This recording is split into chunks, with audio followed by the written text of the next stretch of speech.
ജമ്മു കാശ്മീർ തെരഞ്ഞെടുപ്പിന്റെ ഫലം 2 ദിവസത്തിനകം പ്രഖ്യാപിക്കും. 8-ാം തീയതിയാണ് അതിന്റെ ഫലം വരിക. ജമ്മു കാശ്മീരിലെ എക്സിറ്റ് പോളുകൾ ഇന്നലെ വ്യാപകമായി വന്നിട്ടുണ്ട്. അവിടെ പ്രധാനമായും ജമ്മു കാശ്മീർ എന്ന് നമ്മൾ പറയുമ്പോൾ രണ്ടായിട്ട് തന്നെയാണ് അതിനെ നിലകൊള്ളുന്നത് എന്നതാണ് പരമ്പരാഗതമായ ഒരു രീതി. അതിലിപ്പോൾ ലഡാക്ക് ഒഴിവാക്കിയിട്ടുണ്ട്. ലഡാക്ക് വേറൊരു കേന്ദ്രഭരണ പ്രദേശമാണ്. അവിടെ വേറെ സമരങ്ങൾ നടക്കുന്നുണ്ട്. അതിലേക്ക് ഇപ്പോൾ നമ്മൾ പോകുന്നില്ല.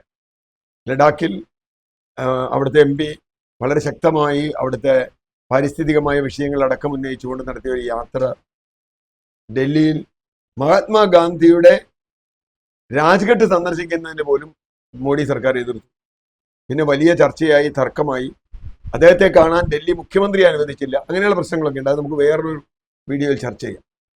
ഇപ്പോൾ ജമ്മു കാശ്മീരിൽ നടന്ന തെരഞ്ഞെടുപ്പുമായി ബന്ധപ്പെട്ട് ആദ്യം പറയേണ്ട ഒരു കാര്യം, ജമ്മു കാശ്മീരിൽ നല്ല പോളിംഗ് ശതമാനം ഉണ്ടായി എന്നതാണ്. അത് വളരെ സന്തോഷകരമായ ഒരു കാര്യമാണ്. കാരണം കാശ്മീരിലെ ജനങ്ങൾ ഇന്ത്യയുടെ ഭരണഘടനയ്ക്കകത്ത് നിന്നുകൊണ്ട് ജനാധിപത്യത്തിൽ ഇടപെടുന്നു എന്നത് ചെറിയ കാര്യമല്ല. നമുക്കറിയാം, ഇന്ത്യ വിഭജന കാലത്ത് കാശ്മീരിൽ ഹിതപരിശോധന നടത്തണം എന്ന ഒരാവശ്യവുമായി ഷെയ്ഖ് അബ്ദുള്ളയും കൂട്ടരും ഉണ്ടായിരുന്നു. ഒരു പരിധിവരെ അതിന് സമ്മതിച്ചതുമാണ്. പക്ഷെ പിന്നീട് അത് നടന്നില്ല. അതിന് രാഷ്ട്രീയത്തെക്കാൾ ഉപരിയായി യുദ്ധതന്ത്ര പ്രധാനമായ ചില കാര്യങ്ങളുണ്ട്. ഇന്ത്യയുടെ ഏറ്റവും നിർണായകമായ സൈനിക കേന്ദ്രങ്ങളിൽ ഒന്നാണ് കാശ്മീർ. പ്രത്യേകിച്ചും നമ്മുടെ ഏറ്റവും പ്രധാനപ്പെട്ട ശത്രു എന്ന് നമ്മൾ പറയുന്ന പാകിസ്ഥാന്റെ അതിർത്തിയിലുള്ളത്. മാത്രവുമല്ല, കാശ്മീരിന്റെ ഒരു പങ്ക് ഇപ്പോഴും പാകിസ്ഥാന്റെ കയ്യിലുണ്ട്. POK എന്ന് നമ്മൾ പറയുന്ന പാക് ഒക്യുപൈഡ് കാശ്മീർ. നമുക്ക് കാശ്മീരിലെ തെരഞ്ഞെടുപ്പിൽ ജനങ്ങൾ വോട്ട് ചെയ്തു എന്നത് വളരെ നല്ലൊരു കാര്യമാണ്. ഇനി അവരെങ്ങനെ വോട്ട് ചെയ്തു എന്ന ചോദ്യമാണ് രണ്ടാമത് വരുന്നത്. പരമ്പരാഗതമായി ജമ്മുവിൽ മിക്കപ്പോഴും ആദ്യം കോൺഗ്രസിനും പിന്നീട് BJPക്കും നല്ല വോട്ടുള്ള സ്ഥലമാണ്.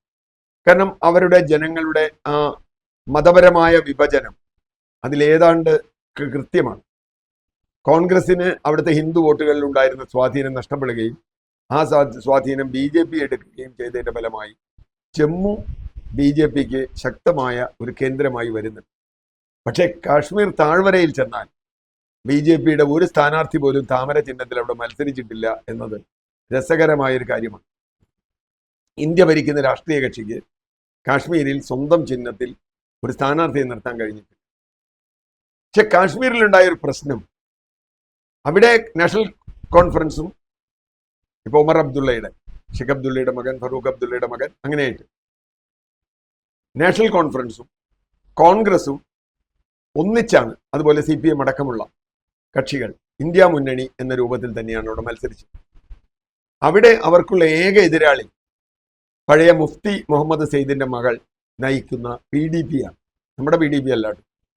അപ്പോ ആ PDPയും ഇന്ത്യ മുന്നണിയും തമ്മിലാണ് പ്രാഥമികമായി അവിടെ ഏറ്റുമുട്ടൽ. പിന്നെ ചില ചെറിയ ചെറിയ പാർട്ടികളുണ്ട്, ഇല്ല എന്ന് പറയുന്നില്ല. അതിൽ PDP എന്ന രാഷ്ട്രീയ കക്ഷി ഒരു ഘട്ടത്തിൽ കാശ്മീർ ഭരിച്ചവരാണ്. മാത്രവുമല്ല BJPയുടെ കൂടെ ചേർന്ന് ഭരിച്ചവരുമാണ്. അത് നമ്മൾ ഓർക്കണം. BJPയും PDPയും ഒന്നിച്ച്. ഇപ്പോ PDP ഭീകരവാദികളാണ്, മുസ്ലിം സംഘടനകളൊക്കെ ഭീകരവാദികളാണെന്ന് പറയുന്ന ഈ ചേട്ടന്മാരാണ് PDPയോടൊപ്പം അവിടെ ഭരണം പങ്കിട്ടത് എന്ന് നമ്മൾ മറന്നുപോയി. അതവിടെ നിൽക്കട്ടെ. ഇപ്പോൾ തെരഞ്ഞെടുപ്പിൽ വന്നാൽ വീണ്ടും ഇന്നലത്തെ എക്സിറ്റ് പോളുകൾ നൽകുന്ന സൂചനകൾ ശരിയാണെങ്കിൽ കാശ്മീർ വീണ്ടും ജമ്മുവായും കാശ്മീറായും രണ്ടായി നിൽക്കുന്നു എന്നതാണ് ചോദ്യം. അതിലേറ്റവും പ്രധാനപ്പെട്ട ആ തെരഞ്ഞെടുപ്പിൽ വന്ന ഒരു ചോദ്യം ജമ്മു കാശ്മീരിന്റെ സംസ്ഥാന പദവിയാണ്. ജമ്മു കാശ്മീരിന്റെ സംസ്ഥാന പദവി എടുത്തു കളയുകയും ആർട്ടിക്കിൾ 370 റദ്ദാക്കുകയും ചെയ്ത കേന്ദ്ര സർക്കാരിന്റെ നയത്തോട് കാശ്മീർ ജനത എങ്ങനെ പ്രതികരിക്കുന്നു എന്നതായിരിക്കും അടിസ്ഥാനപരമായൊരു ചോദ്യം. കാശ്മീർ ജനതയ്ക്ക് ഒരുപാട് അവകാശങ്ങളുണ്ടായി. ഉദാഹരണത്തിന്, കാശ്മീരിൽ കാശ്മീരികളല്ലാത്തവർക്ക് ഭൂമി വാങ്ങാൻ പറ്റില്ല. ഇതിവിടെ എന്തോ മുസ്ലിങ്ങൾക്ക് ചെയ്യുന്ന എന്തോ ഒരു അനുഭാവപൂർണമായ നടപടി അല്ലെങ്കിൽ പ്രീണനം എന്നൊക്കെയാണ് ഇവിടെ BJPക്കാർ പറയുന്നത്. വിവരമില്ലെങ്കിൽ കയ്യിൽ വെച്ചാൽ മതി. കാരണം ഇത് ആദിവാസികൾ എന്ന അർത്ഥത്തിലാണ്, ട്രൈബൽസ് എന്ന അർത്ഥത്തിലാണ് കാശ്മീരിലെ മുസ്ലിങ്ങളെ ഇന്ത്യൻ ഭരണഘടന കണ്ടിരുന്നത്. അപ്പൊ ആദിവാസി ഗോത്ര പ്രദേശങ്ങളിൽ നമുക്കറിയാം ഷെഡ്യൂൾ 5, 6 എന്നൊക്കെ ഭരണഘടനയിലുണ്ട്. ആ ഗോത്രഭൂമികളിൽ മറ്റൊരാൾക്ക് ഭൂമി വാങ്ങാൻ അവകാശമില്ല എന്നത് ഒരു ചരിത്രപരമായ അല്ലെങ്കിൽ ഭരണഘടനാപരമായ ഒരു കാര്യമാണ്.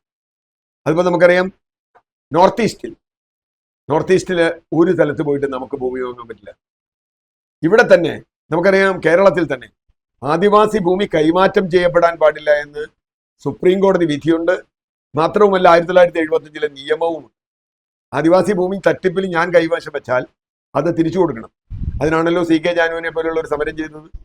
ഈ ഗോത്രമഹാസഭയൊക്കെ ആദിവാസി ഭൂമി മറ്റുള്ളവർ കൈയേറി ഞങ്ങൾക്ക് ഭൂമി തിരിച്ചു. ആ ആദിവാസികളുടെ സ്റ്റാറ്റസ് ആണ് കാശ്മീരിൽ വാലിയിൽ മുസ്ലിം അല്ലെങ്കിൽ അവിടുത്തെ സാധാരണ മനുഷ്യരുള്ളത്. മുസ്ലിം എന്നല്ല, അവിടെ പരമ്പരാഗതമായി ജീവിക്കുന്ന ആളുകൾക്ക് മാത്രമേ അവിടെ ഭൂമി വാങ്ങാൻ പാടുള്ളൂ. അല്ലെങ്കിൽ എന്താ സംഭവിക്കുക? അതിന് കാരണമുണ്ട്. അതിന് പാരിസ്ഥിതികമായ ഒരു കാരണം കൂടി ഞാൻ കണക്കാക്കും.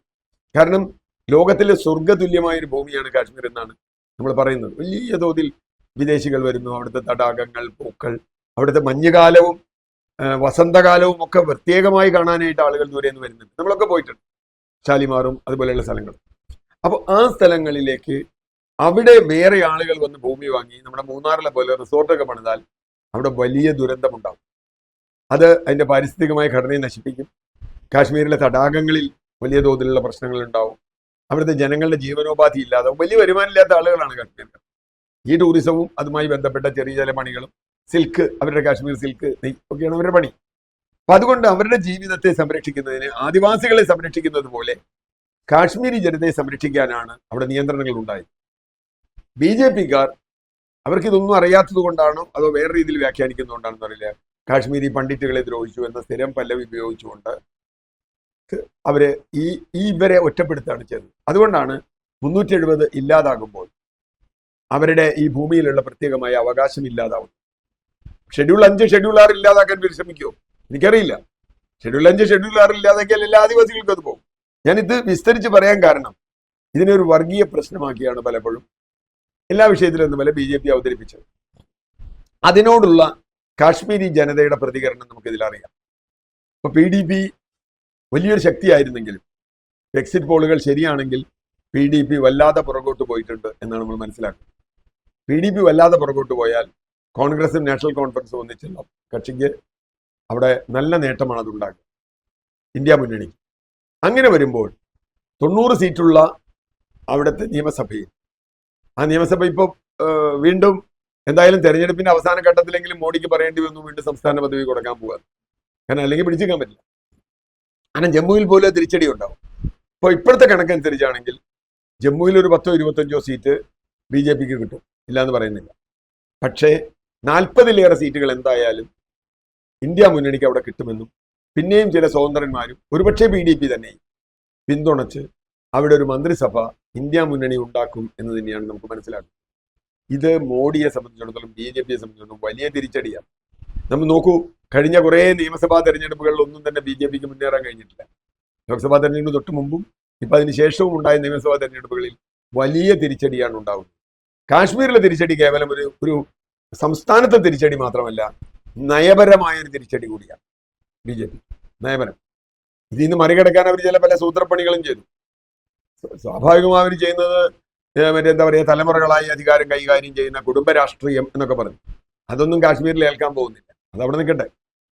മറിച്ച് ഈ ജമ്മുവിൽ അവർ സീറ്റിന്റെ എണ്ണം കൂട്ടുകയും കാശ്മീരിലെ സീറ്റിന്റെ എണ്ണം വെച്ചാൽ അതിനനുസരിച്ച് കുറയുകയോ ഒക്കെ ചെയ്തതിന്റെ അടിസ്ഥാനത്തിൽ അത് വെച്ച് ഭരണം പിടിക്കാൻ കഴിയുമോ എന്ന കുതന്ത്രമാണ് BJP പയറ്റുന്നത്. അങ്ങനെ ഏതെങ്കിലും ആളെ കാലുമാറ്റി കൂറുമാറ്റി കാശ്മീർ ജമ്മുവിലെ ഭൂരിപക്ഷം വെച്ച് BJP ഭരിക്കാൻ തീരുമാനിച്ചാൽ അത് ജനാധിപത്യത്തിന്റെ അന്ത്യമായിരിക്കും. അതിന് 40-ലേറെ സീറ്റ്, 41, 46 വരെ പറയുന്നുണ്ട്. 46 കിട്ടിയാൽ കേവല ഭൂരിപക്ഷമായി. സീറ്റ് കിട്ടുന്ന ഒരു കക്ഷി ഒഴിവാക്കിക്കൊണ്ട് 20 - 25 സീറ്റ് കിട്ടുന്ന ഒരു കക്ഷി അവിടെ ഭരിക്കാൻ കുതന്ത്രങ്ങൾ പ്രയോഗിച്ചാൽ അത് വലിയ തിരിച്ചടികളിലേക്ക് നയിക്കും എന്നതിൽ യാതൊരു തർക്കവുമില്ല. നമുക്കറിയാം, കോൺഗ്രസിന് കാശ്മീരിൽ അധികാരം നഷ്ടപ്പെട്ടത് പണ്ട് ഷെയ്ഖ് അബ്ദുള്ളയുടെ മകനെ മാറ്റി വേറൊരാളെ കൊണ്ടുവരികയും മരുമകനെ കൊണ്ടുവരികയും ചെയ്തിട്ടുള്ള രാഷ്ട്രീയം കളിച്ചതുകൊണ്ടാണ്. അങ്ങനെയാണ് കോൺഗ്രസ് അവിടെ ഇല്ലാതായത്. പുതിയ കാലത്ത് കോൺഗ്രസ് അതിൻ്റെ നയം തിരുത്തുകയും നാഷണൽ കോൺഫറൻസ് പോലെയുള്ളവ അംഗീകരിക്കുകയും ചെയ്തു. ഇതിലൊക്കെ പ്രധാനം കാശ്മീരിൽ ജനങ്ങൾ ജനാധിപത്യത്തിനൊപ്പമാണെങ്കിൽ അവിടെ തീവ്രവാദം അവസാനിക്കും. അത് രാജ്യസുരക്ഷയ്ക്ക് തന്നെ വളരെ ഗുണകരമാണ് എന്ന് കരുതുന്ന ഒരാളാണ്. ഇനി തീവ്രവാദികൾ വരുന്നത് മിക്കവാറും BJP ഉണ്ടാക്കുന്ന തീവ്രവാദികളാവാനും സാധ്യതയുണ്ട്. കാരണം തീവ്രവാദികൾ എല്ലാ രാജ്യത്തും, വർഗീയവാദികൾ എല്ലാ സ്ഥലങ്ങളിലും തമ്മിൽ വലിയ സഖ്യമാണ്. അവർക്ക് പരസ്പര സഹായ സംഘമുണ്ട്. അതുകൊണ്ട് കാശ്മീരിലെ തെരഞ്ഞെടുപ്പ് ഫലം ഇന്ത്യൻ ജനാധിപത്യത്തിന്റെ ഒരു വസന്തകാലമായിട്ടാണ് ഞാൻ വിലയിരുത്തുന്നത്. അത് ജനാധിപത്യത്തിന്റെ വിജയമായി നമുക്ക് കാണേണ്ടി വരും.